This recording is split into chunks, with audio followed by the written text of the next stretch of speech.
شعرێکی پێنج خشتەکی لەسەر شعرێکی سالم. من برۆی پەیوەستی ئەو نازدارە شیر و تیرمە،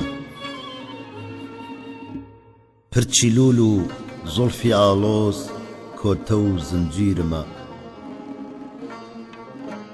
خوشبنی مەیخانە دایم گۆشەی تەدبیرمە، سوزدەبردن بۆ نیگایە کردەوە و تەفکیرمە. شێخی ئەو پیر و مسنە من جوانی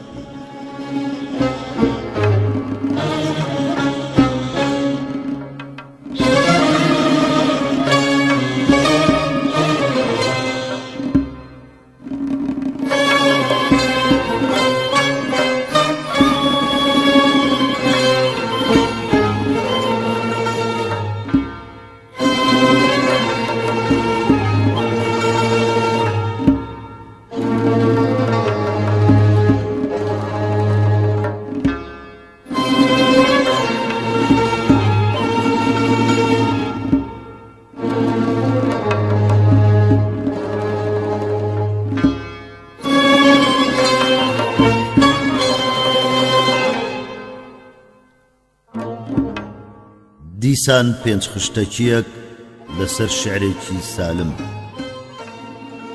نەکەی هەرگیز نەمامی گۆڵ ببێتە سێبەر و سایەت، بەنینۆک گەر بژاریکەی بە پولێ بەرهەمومایەت. ئەوی بۆنی وەفا و عەهدە بە هیچ جۆرێ لە گوڵ نایە، هەتا ماوم ئەچێنم تۆوی هەر خارێ لە دڵشایەت. کە بێی بۆ سەرمەزارم دامنت بگرن ئەگەر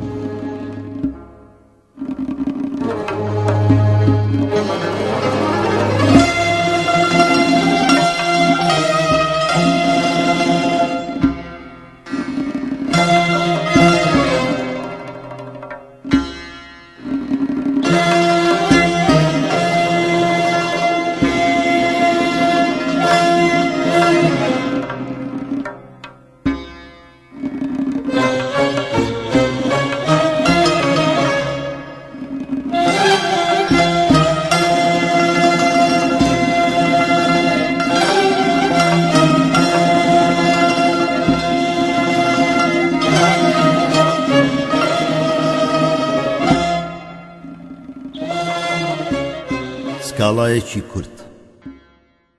منم بەدەستی چەرخەوە واگێژە خۆم وەڕۆم، منم کە بوومە خوێنە خۆر و خوێنی خۆمە خۆم. منم لە بەحری خەیاڵاتی پێوچانی ماتەما، هەر پەلە گێڕم نەکەڵک و نەسوود و عیلاجە بۆم. زامدارە بولبول و لە دەوری گوڵەکە ڕەقس و سەما، بە کەیلی ئەشکی سوور و سوێر و ئەسەف دەست و چاوش.